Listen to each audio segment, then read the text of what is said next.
ममता बनर्जी अब फाइटर ममता बनर्जी नहीं रही, बल्कि ममता बनर्जी अब थेथर हो गई हैं। जब उन्होंने कहा कि मैं राजभवन जाके इस्तीफा नहीं दूंगी, तो दरअसल ये वो ममता बनर्जी है जो फाइटर नहीं, जो थेथर हैं, जो ऑटोक्रेटिक हैं, जो फ्रस्ट्रेटेड हैं और जो बेशर्म हैं। इसीलिए जिस संवैधानिक व्यवस्था ने उन्हें मुख्यमंत्री बनाया, उसी संवैधानिक व्यवस्था को मानने से वो इनकार कर रही हैं। क्यों?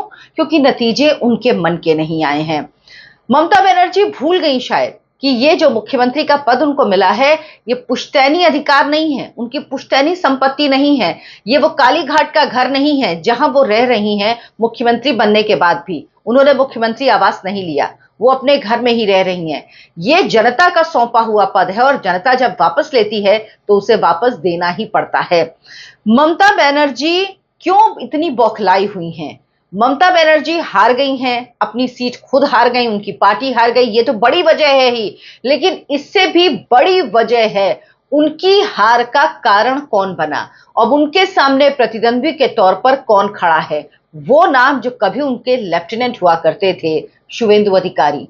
ममता बनर्जी की चिढ़, इस बौखलाहट, इस परेशानी, इस फ्रस्ट्रेशन की वजह क्या है, ये आपको विस्तार से बताऊंगी, जो आपको किसी ने नहीं बताया होगा, कहीं आपको ये सुनने को नहीं मिलेगा। सभी हार का आकलन कर रहे हैं कि हार की वजह से ममता बनर्जी बौखलाई हुई हैं, लेकिन दरअसल इसके पीछे कोई और एक वजह भी है।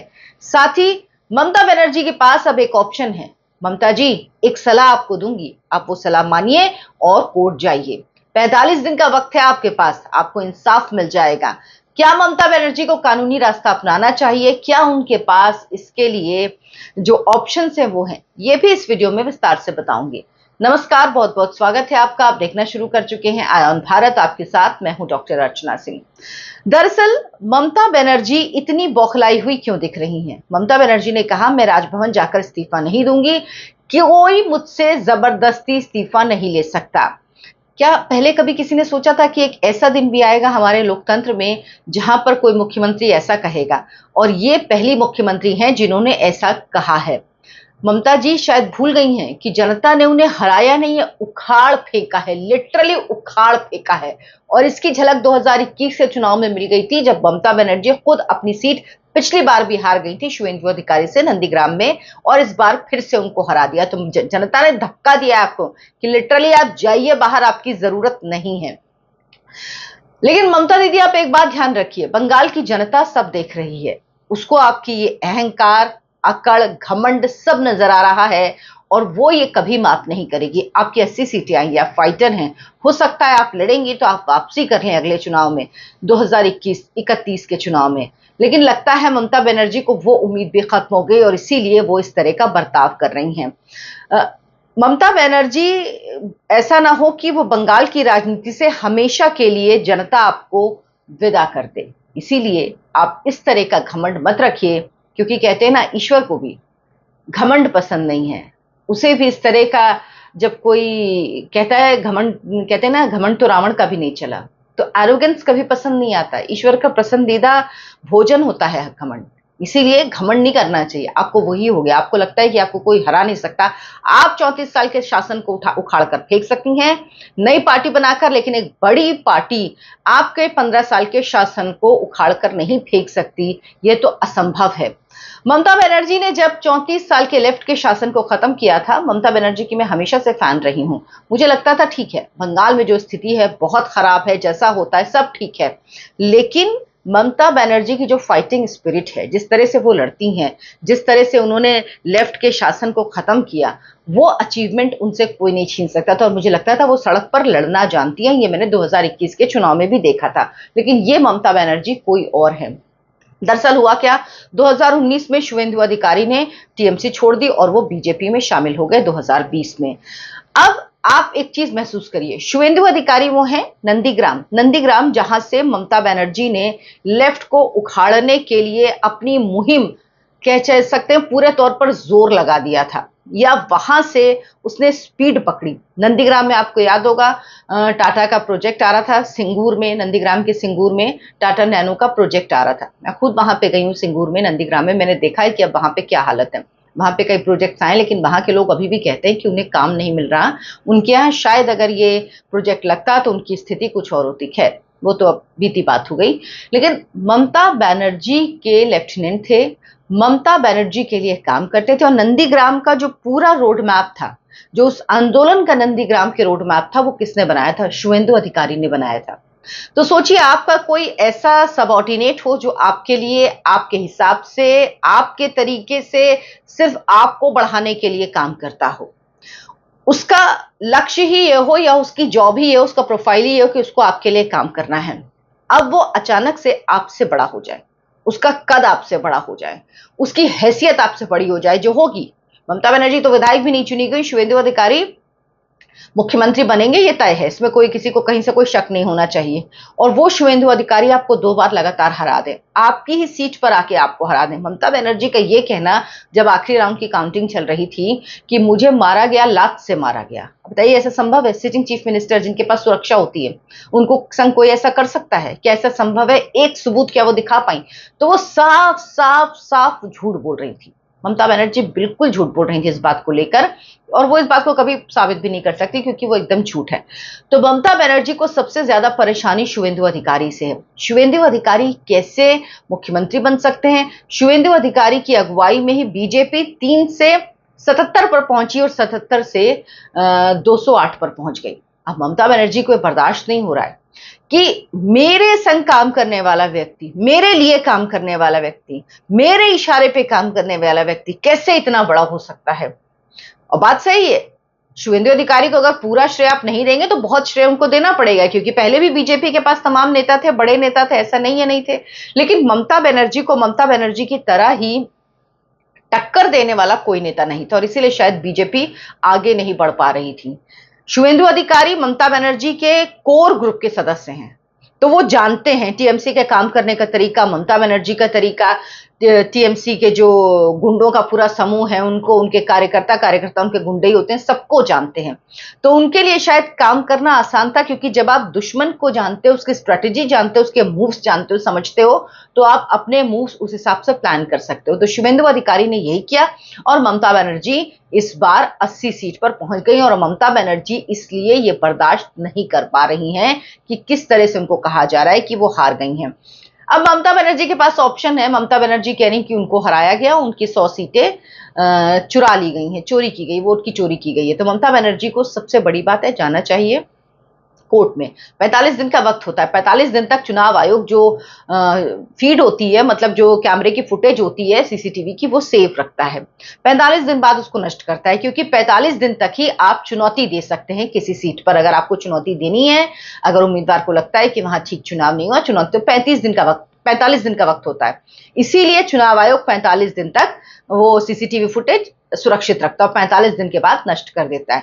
अगर मान लीजिए 4 सीटों पर किसी ने चुनौती दे दी कोर्ट में जाके, तो 4 सीटों का फुटेज सुरक्षित रख देगा, बाकी सीटों का फुटेज नष्ट कर देगा। तो ममता जी, 45 दिन के पहले आपको बिल्कुल कोर्ट जाना चाहिए, और कोर्ट जाके आपको बताना चाहिए, जो सबूत हैं जिनके आधार पर आप कह रही हैं, वो आपको जाके कोर्ट में देने चाहिए। सबसे अच्छा तरीका है। और आप साबित करिए कि चुनाव आयोग ने चोरी की है, चुनाव आयोग ने 100 सीटें चोरी करके बीजेपी को दी, इसी वजह से आप हारी हैं। आप ये साबित करिए, आपके पास तमाम सबूत हैं तो। लेकिन ममता बनर्जी ये सब कुछ नहीं करेंगी। दरअसल पहली बार है कि चुनाव के बाद किसी मुख्यमंत्री ने इस्तीफा देने से इनकार कर दिया है। भारत का लोकतंत्र क्या, इतनी खूबसूरती इस लोकतंत्र की यही है कि यहां पर जब सत्ता का हस्तांतरण होता है तो बिना किसी शोर शराबे के, बिना किसी ड्रामे के होता है।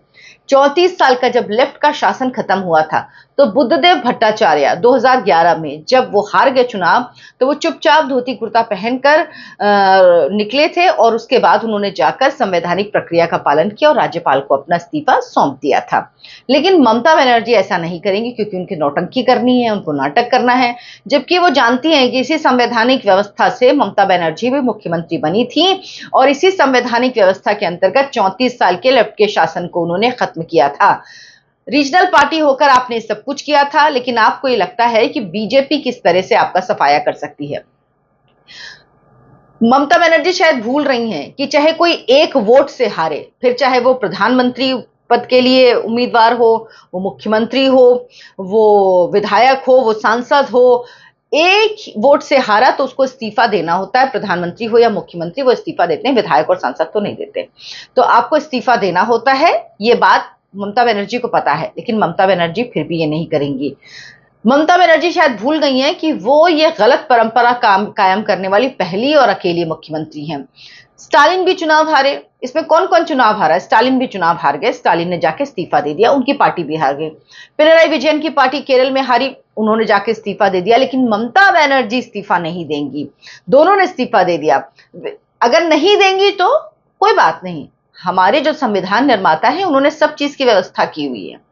उनको पता था कि ऐसी कोई सिचुएशन ना आ जाए, पता नहीं मुझे उनको आशंका थी नहीं, लेकिन व्यवस्था है इसमें। 7 मई को जो ये विधानसभा इसका कार्यकाल खत्म हो जाएगा। उसके बाद क्या होगा, चुनाव आयोग जो है ये तब तक राज्यपाल को सूची, जो निर्वाचित विधायक हैं उनकी सूची सौंप देगा। गजट जैसे ही नोटिफाई हो जाएगा, उसके बाद जो नेक्स्ट विधानसभा है, जो नई विधानसभा है, वो अस्तित्व में आ जाएगी। राज्यपाल नई विधानसभा के गठन की प्रक्रिया आरंभ कर देंगे। बीजेपी विधायक दल की बैठक होगी, पर्यवेक्षक अमित शाह और को बनाया गया है, तो वो जाएंगे। बीजेपी विधायक दल की बैठक होगी, उसमें नेता का चुनाव होगा, जो कि शुभेंदु अधिकारी ही चुने जाएंगे, और विधायक दल का नेता राज्यपाल से मिलकर सरकार बनाने का दावा पेश करेगा। और बीजेपी के जो प्रदेश अध्यक्ष हैं सौमिक चटर्जी, उन्होंने पहले ही कह दिया है कि 9 मई को शपथ ग्रहण समारोह पश्चिम बंगाल में बीजेपी के मुख्यमंत्री का होगा। तो राज्यपाल उन्हें शपथ ग्रहण के लिए आमंत्रित करेंगे और 9 तारीख को शपथ ग्रहण समारोह होगा। उसके बाद नई सरकार अपना कार्य शुरू कर देगी। ममता बनर्जी तो अपनी सीट भी नहीं जीती हैं, तो वो तो विधानसभा में भी जाने का सवाल नहीं। और वैसे भी विधायकों को भी शपथ दिलाई जाती है, सिर्फ जीतने के बाद आप विधायक नहीं बन जाते हो। आप सदन में जाके बैठने के अधिकारी तब होते हो जब आप विधायक के पद की आप शपथ ले लेते हो, वो शपथ भी दिलाई जाती है। आपने देखा होगा भारत में सत्ता के हस्तांतरण में संविधान का ब्रेकडाउन कभी नहीं हुआ है। अगर आपको लगता है कि चीजें ऐसी हुई हैं, कुछ गड़बड़ हुई हैं, कुछ चीजें ठीक नहीं हैं, तो आप जाइए और जाके आप शिकायत करिए। लेकिन दरअसल ममता बनर्जी के मन में एक और डर है। ममता बनर्जी डरती हैं बीजेपी के शासन से, क्योंकि अगर अभी नहीं तो देखिए, हार जीत होती है पार्टीज की। ऐसा नहीं कि राजनीतिक दलों की हार नहीं होती, बीजेपी की हार नहीं होती, किसी और, सबकी हार होती है, जीत होती है। लेकिन ममता बनर्जी को डर पता है क्या? एक और ममता बनर्जी को डर है क्योंकि उनको लगता है कि बीजेपी जहां शासन करती है वहां से जल्दी नहीं जाती। और पश्चिम बंगाल की तो वैसे भी, मतलब और जगहों से नहीं जाती। गुजरात आप देखिए, उदाहरण है। यूपी में 2017 में चुने गए, बीजेपी की सरकार आई, फिर 2022 में हुआ, अब 2027 फिर चुनाव में जाएगी बीजेपी, और फिर देखिएगा वापस आएगी। तो लंबे समय तक बीजेपी रहती। जितने आप कई प्रदेश दे सकते हैं, कई असम का में भी तीसरी बार बीजेपी की सरकार बन रही है, तो उदाहरण है। तो और पश्चिम बंगाल तो वैसे इस चीज के लिए जाना जाता है, मतलब 30-32 साल कांग्रेस रही थी, फिर 34 साल रही सीपीएम, और अब 15 साल ममता बनर्जी रही। तो वैसे भी लंबा शासन देता है पश्चिम बंगाल, जल्दी बदलता नहीं है। तो उनको वैसे ही डर है कि यहां तो बदलाव होता ही नहीं, और ममता बनर्जी 70 साल के ऊपर की हो रही हैं। अब अगर वो 10 साल 15 साल भी आगे लगाएंगी तो उनको लगेगा फिर उनकी राजनीति क्या बचेगी। और अभिषेक बनर्जी राजनीति के लायक नहीं है। वो जो धमकी दे रहे थे कि देखेंगे 4 मई को 12 बजे के बाद कौन सा गुंडा आएगा दिल्ली का, तुम लोग क्या क्या बोला था उन्होंने। जब प्रेस कॉन्फ्रेंस में उनकी शक्ल देखिए, हॉरर शो लग रही थी उनकी शक्ल में, लग रहा था डरे हुए हैं। क्योंकि जो लोग ऐसे सत्ता के दम पर जो धमकाते हैं ना, उनको याद रखना चाहिए कोई चीज हमेशा के लिए आपके पास नहीं है। ये जनता है, जब तय कर लेगी तो पूरे घर के बदल देगी, और जनता ने तय कर लिया था तो पूरे घर के बदल दिए। लेकिन आप लोग को ये बात समझ में नहीं आती। ममता बनर्जी को लग रहा है कि मेरी पैतृक संपत्ति है, मैं अधिकार जमा लूं, भाई मैं नहीं छोड़। अरे भैया, नहीं छोड़ेंगे तो छूट जाएगी। आपने जो एक गरिमा होती है ना, आप 3 बार की मुख्यमंत्री रही हैं, सांसद रही हैं कितने बार, एक लंबा राजनीतिक अनुभव है आपका, लेकिन आपने जो हरकत की ना, आपने अपनी गरिमा, अपना जो सम्मान था, मेरे जैसे लोग, मैं ममता बनर्जी का बहुत सम्मान करती थी, मैं उनको फाइटर मानती थी, सम्मान आपने अपना गिरा दिया। अब जब ममता बनर्जी को याद किया जाएगा, कहा जाएगा अरे वो वही मुख्यमंत्री ना जिन्होंने तो पद छोड़ने से मना कर बोला, हम इस्तीफा नहीं देंगे। तो आपने ये क्या किया ममता बनर्जी? आपसे ऐसी उम्मीद नहीं थी। आपको ये नहीं करना है। अगर आपको कोई भी डाउट है, मैं तो कह रही हूं, आप कोर्ट में जाइए, आप लड़ाई लड़िए। आपके पास हमारे देश में कानूनी रास्ता है ना, और आप विपक्ष में, आपकी पार्टी है, सड़कों पर लड़ाई लड़िए। हालांकि आप तो विधायक भी नहीं, आप पता नहीं क्या करेंगी, या कहीं और से लड़ेंगे, मुझे नहीं पता, दोबारा लड़ेंगी या क्या होगी प्रक्रिया, मुझे नहीं पता। लेकिन आप कुछ भी करिए, आप आपकी पार्टी है, 80 विधायक हैं भी आपके पास, कोई ऐसा नहीं कि आपकी पार्टी एकदम खत्म हो गई है। कोशिश करिए, दोबारा आएंगी। फाइटर हैं तो लड़ के आइए ना, थितराई से मत आइए। थितराई जनता बर्दाश्त नहीं करेगी और जनता ने धक्के मार के निकाला, लिटरली धक्के मार के। आप क्या सोचते हैं इस पर? आपको लगता है कि ममता बनर्जी को वाकई जनता के जनादेश को मान लेना चाहिए था और इस्तीफा दे देना चाहिए था, अपनी गरिमा को बरकरार रखना चाहिए था, या आपको लगता है कि ममता बनर्जी का तरीका ठीक है और वो शायद इसी तरह की राजनीति करती हैं? मुझे कमेंट करके जरूर बताइएगा। मेरे चैनल को सब्सक्राइब जरूर कीजिए, वीडियो कंटेंट आपको पसंद आए तो लाइक कीजिए और इसको ज्यादा से ज्यादा लोगों के साथ शेयर भी कीजिए। धन्यवाद, नमस्कार।